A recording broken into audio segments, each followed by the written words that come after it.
Hey everyone, it's Jonathan and welcome back to Every Version Ever. Today's episode is a total throwback. Sarah and I are talking about the 1998 British television film Alice Through the Looking Glass. This review was originally released in 2018 as a two-part episode of Wonderland Wednesday, but this was one of the episodes that really made me consider giving up the short video format, because longer conversations are so much more fun and it is hard to trim down a long conversation into a 10-minute video. So this is now an extended podcast version of those two episodes, because while those two episodes combined were like 20-25 minutes, the file we recorded was over 45 minutes, which is perfect for a podcast. Now, I am still going to trim it down a bit. This was still during our early days, and we were not thinking about this in terms of great audio, so we were just recording at her house, and we were interrupted several times by phone calls, family members, cats, etc. Plus, I want to try and clean up the audio a bit, because there was a fan running in the background as well. We didn't know what we were doing yet. Either way, whether or not I'm able to clean up the audio well enough, this is still going to be a much more extended cut of what we released back then, because we ended up really enjoying this movie, and we had a lot to say about it.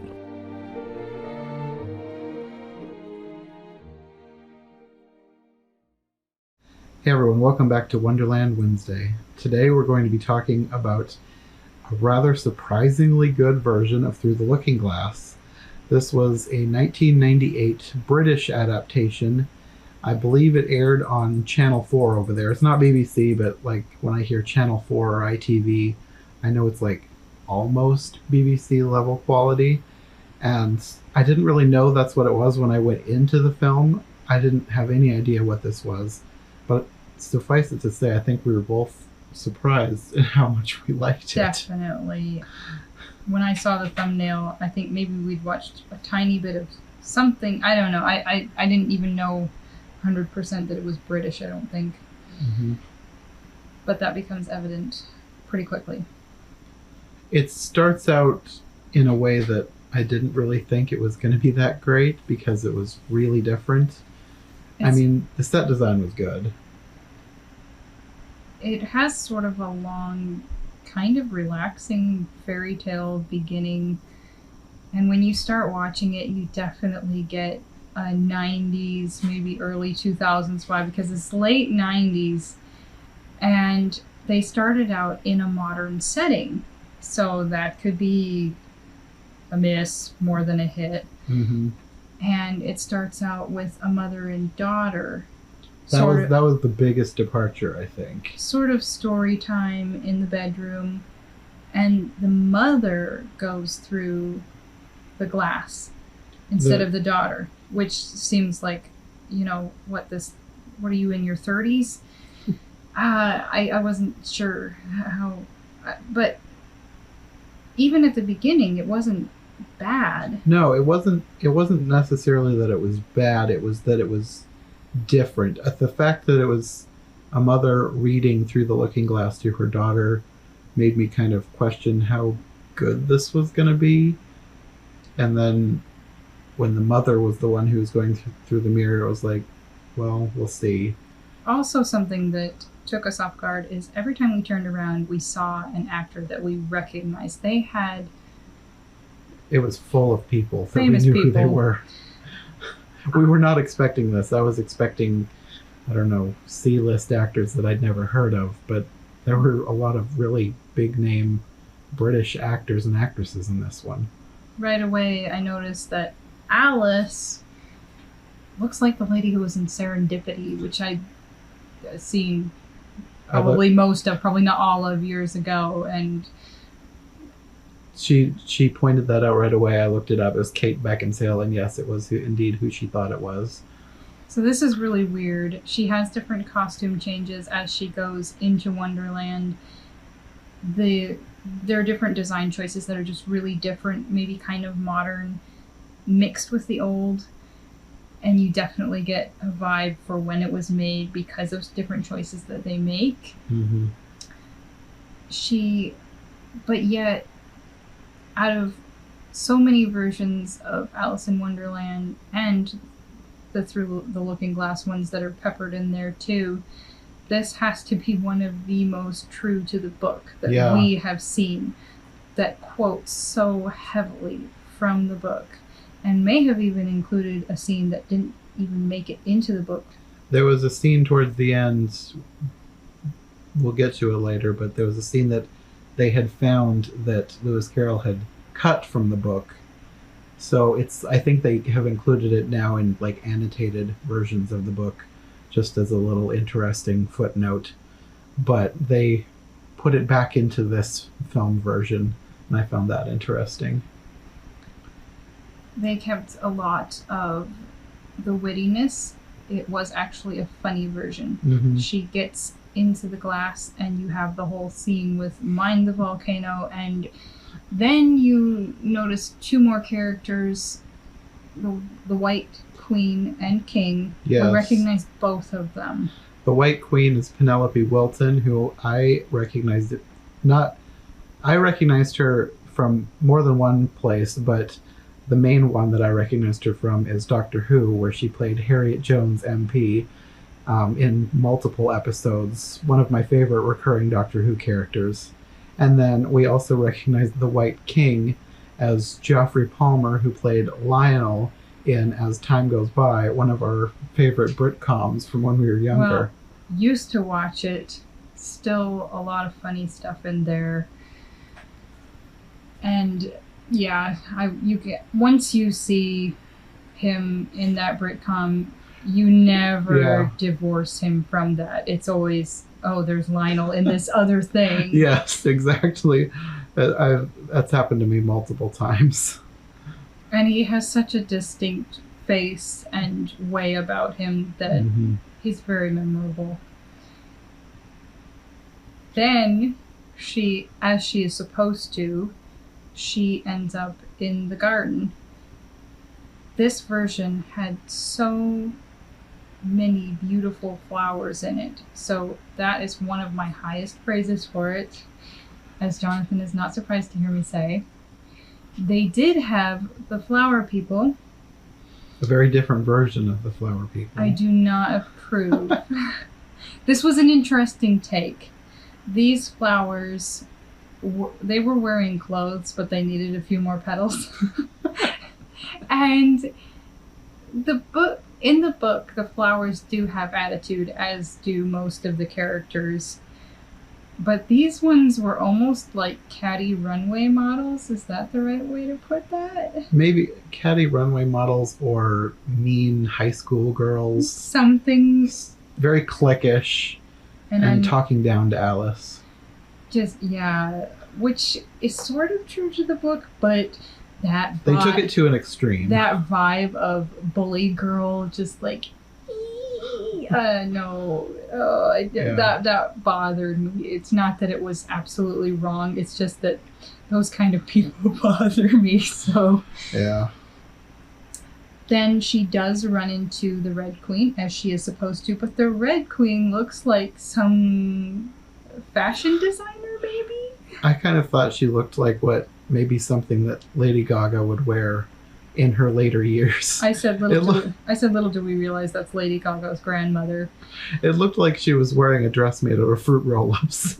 I said like that red holiday cellophane, somewhere between the two, this funky hat, maybe one earring. She was really different. Yeah. But aside from that, I'd say she was pretty true to the character, and I really appreciate it. In this one, you have them overlooking the scene with the chessboard landscape. And it looks really well done, too. Which was quite refreshing after the last Through the Looking Glass that basically threw away that theme. Yeah. She's given her instructions on how to become a queen, and in this one, it's like they have these little magic portals or vortexes where it's sort of clear, but like going into a lake, ripple effect insert. Yeah. And she ends up on the train as she is supposed to. They made the gnat with a little laser beam and a voice, which worked because that, unless you have... I mean, it was 1998. Yeah, they were working on stuff, but to have that character done really well, I think that was an okay compromise. Yeah, they did that. They had an interesting way of portraying the animals, which worked for me at least. I thought it was really well done. Instead of putting the humans in a hideous costume, which other versions have done, they had the human playing the animal, and then once in a while they'd have a cutaway showing the animal in their place. Or, like in the case of the gnat in the scene after the train, they had like a little maquette of the gnat in the tree, and then showed the actor playing the gnat. And later on they did the same thing with like the sheep and Humpty Dumpty is Humpty a man, Dumpty but too. also an egg. Just things like that I thought was a really good way to get around needing a talking gnat or a talking egg and not having the budget to make it realistic. It was odd, but it worked. Yeah. And I actually liked the guy who played the gnat, but that also within the train, when you look at the illustration in the book, it looks rather dim, dark, and they kept that feeling in the train. I think they went into good detail with this scene. I liked the guy who was, I think, wearing newspaper, but it wasn't as pronounced on the others through the looking glass, but I think it was still good, and I liked how much dialogue they gave him. They just added a lot of detail into that scene. They did a good job. Then you have the scene outside of the train with the gnat, which I liked him, actually. Yeah, I really liked the gnat as well. He was kind of an odd character, and they also had a lot of dialogue with that. I didn't think that their little, like, more than one of the insects didn't look that great. But I think it was done well enough that it illustrated their point. But if you're going from the storytelling perspective, they did a really good job including the dialogue, and they even had the one little insect's head burst into flame, which is appropriate to the book. Yeah, I'm thinking of all the ways this could have been done worse. Like, they could have tried to do CGI and messed it up badly because the CGI wasn't as good as it could be. I think for what they were able to do, this worked out well. Different things about her appearance are constantly changing, whether it's her hair or little butterflies stuck to her outfit or these little pom-pom looking things. At one point, her hair looks like it's in rag curlers. Why they did all of this, I don't know. It was not necessary, but I think they were just having fun adding in all kinds of whimsy. So it didn't seem that there was a point to it from a storytelling perspective because it was never addressed in dialogue. It just happened, and that was it. I think whoever made this wanted to add in extra whimsy. They added the beauty of the landscaping. They added in the extra details of her costume. They added in large fake mushrooms. They didn't have to do that, and yeah. I kind of take my hat off to them for that. Yeah, this is at least from the landscape's perspective, this is probably one of the best versions. What with the flowers, the mushrooms, the trees. There was a lot of beauty added in that they didn't have to have, so I appreciate that. After the conversation with the gnat, she makes her way to Tweedledum and Tweedledee. I have mixed feelings about this Tweedledum and Tweedledee. They were very colorful in their costuming, but they had this sort of odd, sinister tinge to them. Yeah, kind of. I'm not sure exactly what they were going for, but I don't know. Tweedledee and Tweedledum are supposed to be sort of dumb and childlike. Yeah. And these ones had a little bit of the gang on the street corner lacing to them, along with being ridiculous and ignorant. Yeah. And I recognized Tweedledee right away. He's another guy from Doctor Who. He played Elliot Pope in the episode Love and Monsters, which I know people rag on that for being one of the worst episodes, but I actually really like it, and I really like his character. So I was glad to see him again. They gave them whimsical makeup. Like, they each have one eye that's done up fancifully. And their hair looked like mops for some reason. They had on these odd wigs. They added in different touches in this scene as well, like little mini golf. They just seem to be tinkering around with little mini golf. But for the most part, it was pretty true to the book as far as dialogue went, even including one of the kings sleeping. They have the whole scene with the Walrus and the Carpenter But this was this was stylistically very odd because it was a combination of them out on the beach, the Walrus and the Carpenter both played by humans and by these claymation or toys, stop motion, was it? Something like that. It didn't make a lot of sense to me why they were going back and forth between the two. In combination with what sounded like 1950s rock. It was very strange. Which distracted from the poem. So, of all the scenes in the movie, I feel like this is the most out of place. There was a few that felt out of place, but I feel like this one was the most out of place just in terms of tone and color. The music was out of place. The color of the beach scenes was very orange, which was really bizarre against the green of the rest of the movie. I'm wondering if they were trying to make it more interesting, but I don't feel like that scene needs that much help. Yeah, I don't know. It didn't work for me. I think they could have done it a little bit better, but I'm not going to complain too much because I liked most of the film. They also have Alice being a little more emotional, I feel like, than she was in the book, with her crying. But that could just be me. I think the part with her getting them ready for the battle is cute. It was just this odd combination of cute and sinister and witty. I don't know. It was just different. Yeah.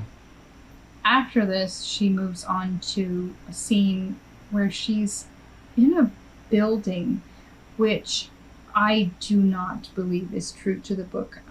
The queen just sort of blew in the wood in the book, and you have this whole scene where she's trying to wrestle with her shawl, and she knows she's going to prick herself, so she cries out before she pricks herself, and then she's perfectly calm when she does stick herself because they can tell the future since it's in a backwards land.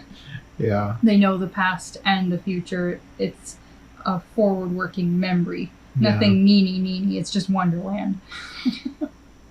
So then they transition into the scene where Alice is in this shop and she's going to buy an egg, and it's a dimly lit shop. Yeah, the transitions in these scenes with the White Queen were kind of weird. Like, it seemed like something creepy was going to happen.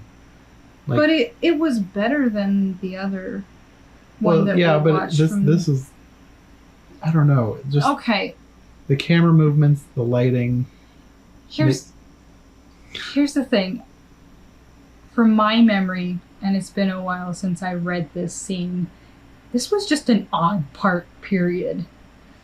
And in the book, it is a dimly lit shop, and they stayed true to that. And stuff is moving around, and it's just weird. And I think they probably did have the thing with the object moving farther away and she can't get a hold of it, which would make sense if you were dreaming it. But with this one, we approved because the White Queen has this thing of turning into a sheep, and they just went back and forth between her and a sheep dressed in some form of clothing, and the sheep was adorable. I'm fine with the way they did that. Yeah. They transitioned her into this wooded area. It's like the shop just opened up into these woods. One thing I did, and I know the movie was long enough, but there's supposed to be a scene where she's out in a boat with the White Queen as a sheep. Mm-hmm. And I would have liked to see that, but I do applaud them for keeping it as accurate as they did. Yeah.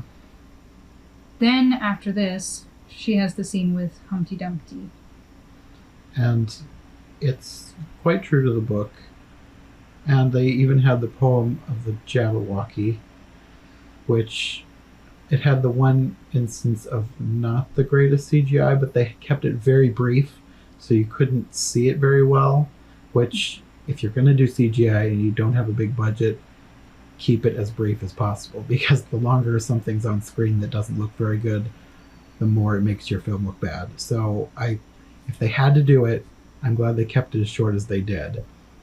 And I really liked the kid who played, what is he, the Beamish boy in the book. Yes, they had him dressed up the way a little boy would be if he was fighting pretend monsters. Uh-huh. Okay, this was kind of a different scene because Humpty Dumpty is not on a wall. He's on a tower. He's on a brick pillar. And he starts out as an egg, and then he is a man, and then at the end he's an egg again and falls off. They kept a lot of the dialogue from the book, as we've been saying. I don't think he went into all the detail that the book has about that poem, and they didn't include everything from that scene. I would have liked to have seen them actually have the creatures from that poem. I thought about that, but then again, you get to the point where how are they going to portray them? Is it going to be CGI? If they made them as maybe Muppet creatures, or they had the different puppets. Yeah, that would have been a good way to do it. But I feel like he only described one of the creatures in the poem, and he's going to all this trouble to describe the poem, and yet he only described one of the creatures when there are 3. I really like the badger creatures with the corkscrew noses, so maybe that's why I'm getting hung up on this. I think they're neat. The Muppets did them right, actually. As much as they messed with that story, they had great little Muppets for those creatures. That's a different video. Then it ends rather abruptly, which Humpty Dumpty is kind of an abrupt guy. Anyway, after he falls off, Alice has already wandered off because the conversation had ended, and then you have this scene with all of the king's horses. I'm not really sure what was going on in that scene, actually. They had the scene with all the king's horses and men, most of them. But it seemed like they were just kind of running around willy-nilly with no purpose. Maybe they wanted it to seem like there were more of them, if they had a lot of chaos. And they even had somebody who looked like they were riding 2 horses, like one leg on one horse. They were doing all sorts of weird things, riding through the woods. Which would have been interesting if you'd had a lot of trick riding in that scene, but whatever. After which, she comes across the White King, which was a fun scene.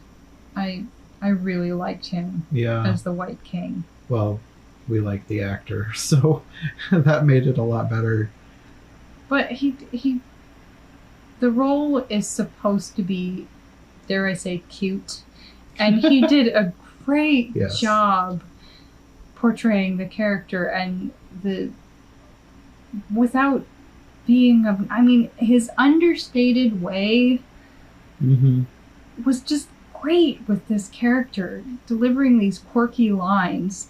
Yeah, like, that was... like the part where he's eating the hay, trying to refresh himself, and he says that there's nothing like eating hay when you're, I don't know if it was winded. I loved that. Mm-hmm. I didn't completely understand, and neither did you, what they were doing with the Anglo-Saxon messenger, because it was sort of this ghost-like. Well, at first it looked like just a silhouette of the March Hare, but then when they were leaving, it looked like there was something on the ground, and maybe it was supposed to be that the shadow and the person had switched places. It was. I don't really understand. It looked like a coat of arms, and the hare had this really squeaky voice, like chipmunk voice. We just didn't understand what was going on there. Feel free to enlighten us. This was another place also where they deviated because it was only the hare. The Mad Hatter wasn't there, and then they didn't go into the Lion and the Unicorn scene at all. They mentioned them. Yeah. But they left that one out, which was, it's okay. I wouldn't have minded having more of the White King thrown in there and have the whole scene with, was it a cake? Because there was a whole scene where she's supposed to be giving out food. Eventually, she ends up finding the knights, the Red Knight and the White Knight, preparing for a joust. Well, the Red Knight comes out of the woods first, does he fall off of his horse?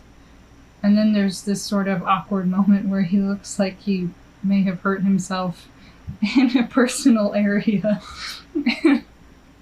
The guy who plays the Red Knight, I recognize him from a far more dignified role as Willoughby in the 90s version of Sense and Sensibility, which is what I grew up watching. That is like the version of my upbringing. I have seen the newer one, which can't be new anymore.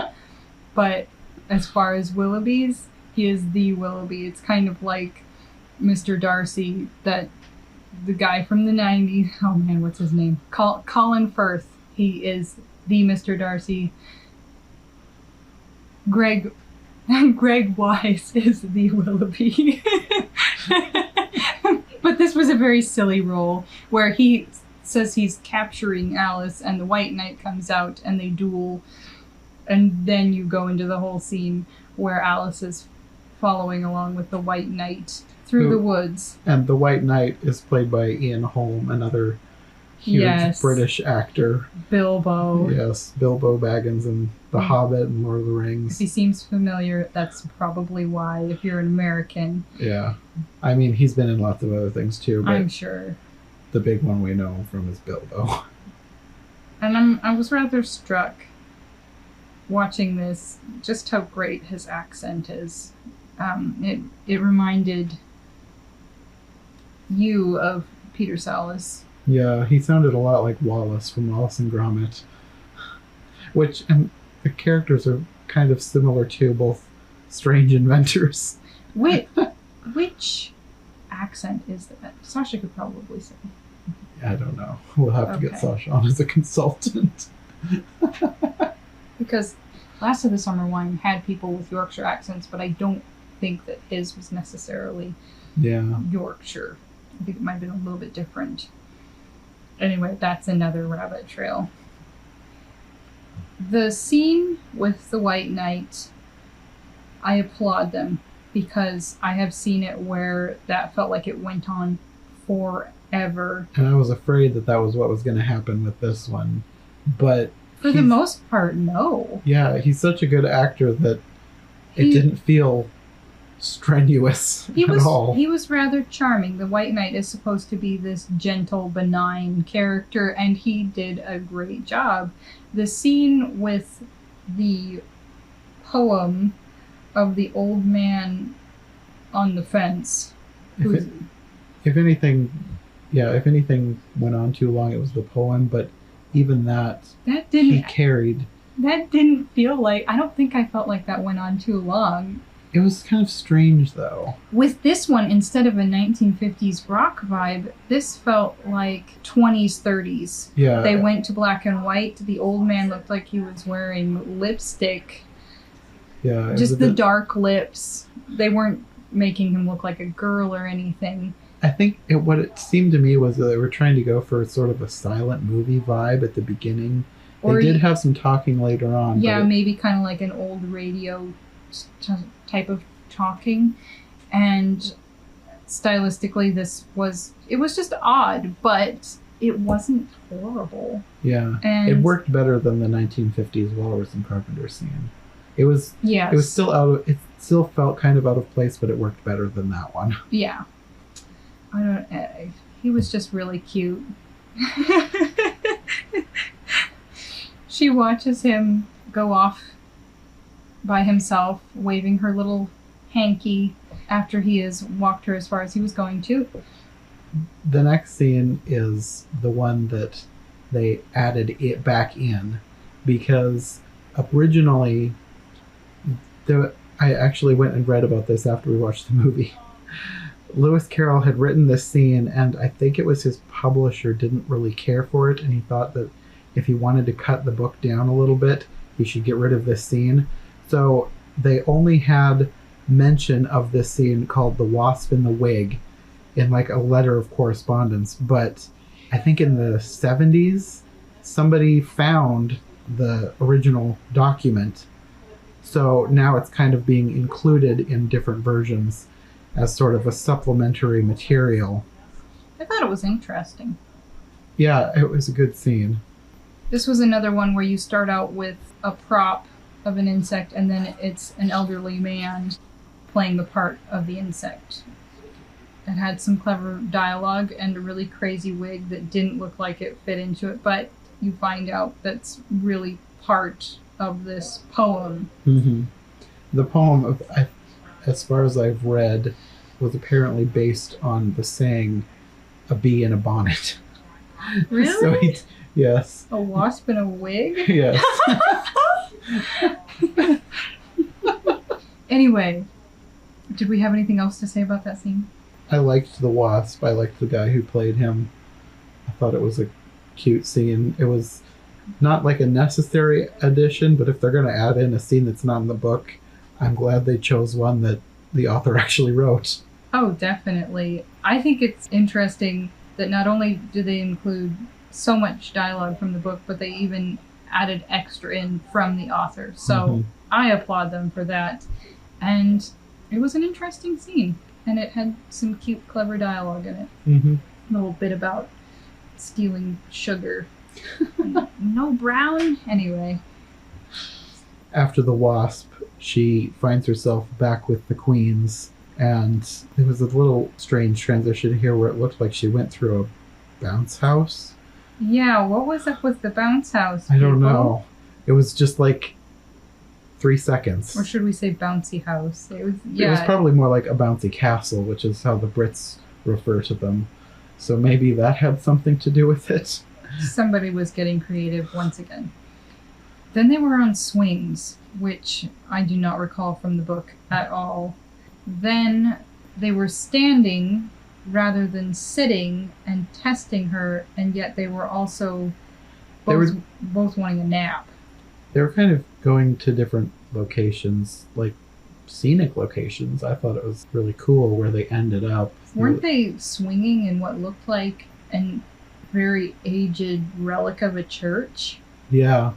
It was something interesting, whimsical. See, it was, Not in a disrespectful way. This was like an empty building that was just open. like some walls left from an ancient civilization. I don't know. I don't know. Maybe maybe Middle Ages. Yeah, really old.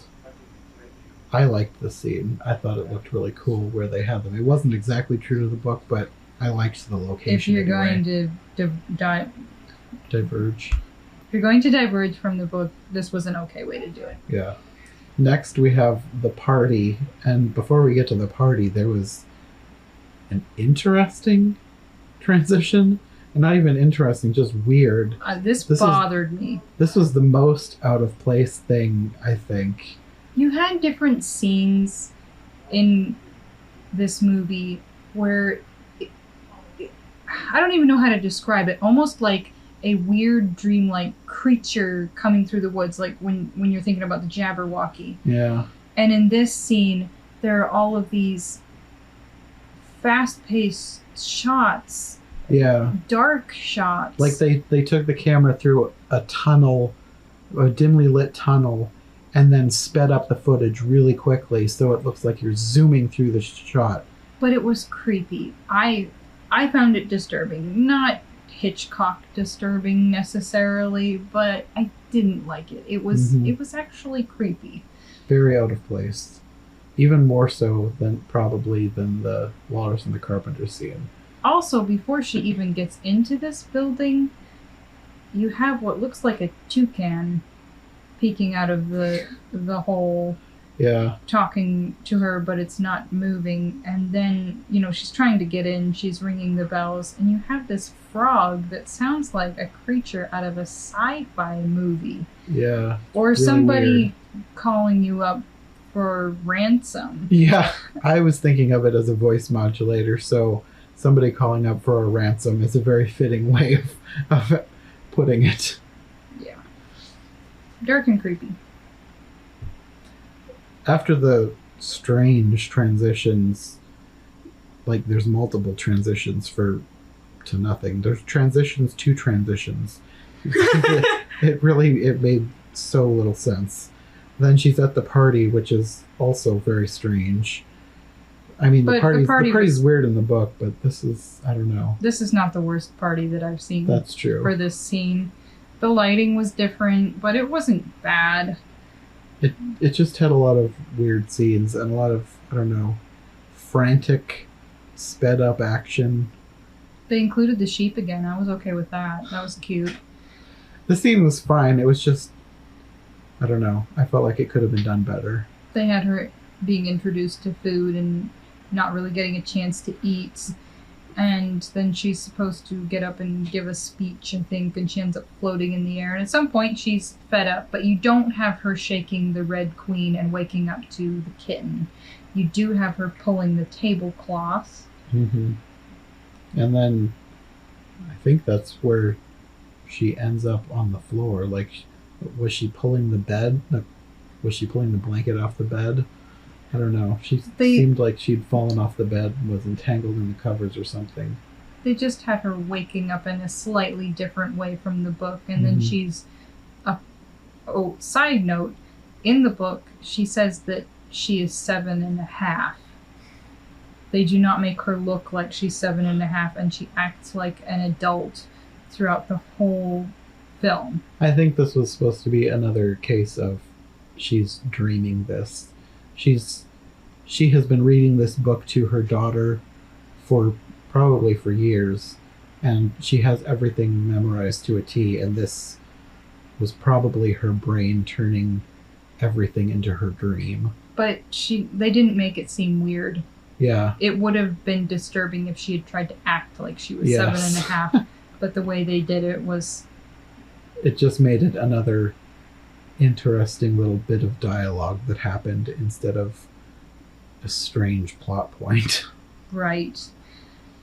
So she wakes up, she's rather apologetic to her daughter, she gives her a toy walrus, and she ends up going off to bed. Mm-hmm. Then you have the daughter under the covers reading the end poem by Lewis and Carroll. Now, is that from Alice in Wonderland, or is that from Through the Looking Glass, that poem?